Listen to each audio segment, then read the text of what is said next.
Pharisees.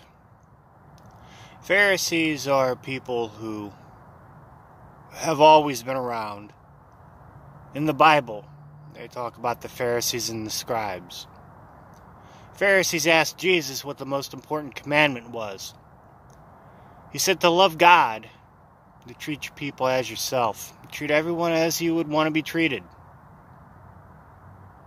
Pharisees are people who believe that the way to attain euphoric enlightenment is with the proper practice of cultural traditions. This is backwards, and that's why there's so many problems and difficulties in religion. Because people flip it around. Every religion does it. Every religion's got the bad people in it.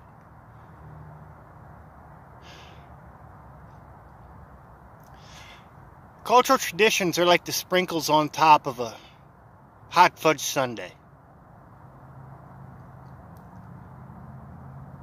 You can eat a bowl full of sprinkles if you want, but I'd rather have a banana split.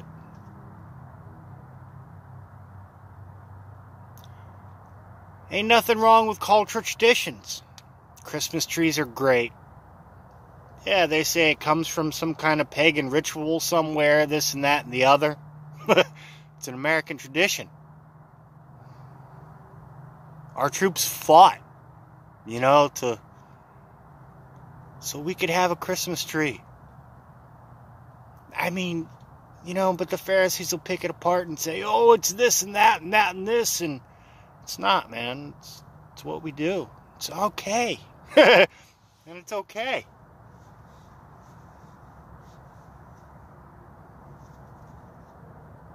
Don't think I have anything else to say about the Pharisees and the cultural traditions. What you first got to do, well, no, I do. What you first got to do is you have to learn how to love God.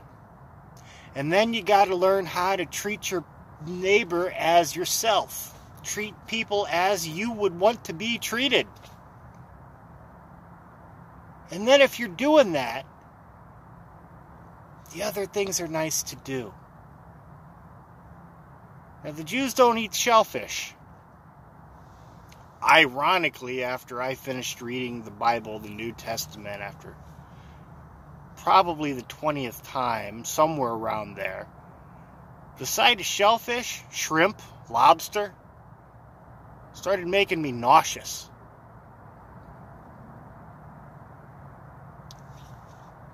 Hope I'm not becoming Jewish. See, the Bible is all math. Every bit of it. Why do you love your neighbors? Why do you love your enemies? Because they make you try harder. You can't love your enemies.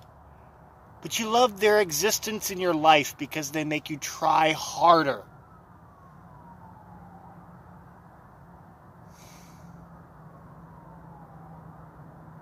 I don't believe that the Protestants and the Freemasons have a real God. I mean, not the one that, like, the Jews and the Catholics think of. And even the Muslims and even the Buddhists and the Hindus.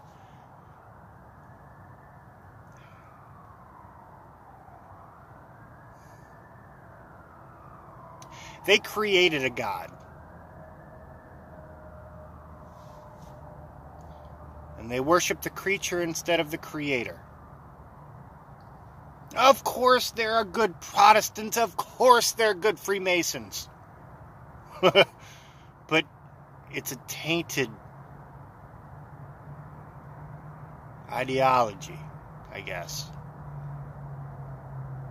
There are some warped, angled men and some mostly Protestant Pharisees.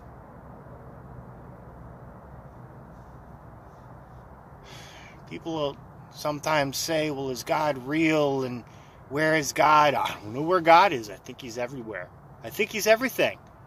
I think God is kind of like, if you put an orange on the table, and you asked your friend, pointed to the orange on the table, and you said, what is that? Well, he's going to tell you it's an orange. He ain't going to tell you it's a ball, and there's juice, and there's seeds, and there's a peel, and this. No, it's an orange. So when Jesus says, I and the Father are one, that's like a little molecule inside of the orange saying, well, I'm just part of the orange, man. God is a metaphor for the universe. When Jesus says,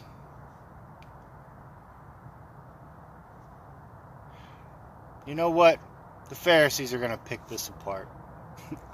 I'll delete it in a few days, but peace out.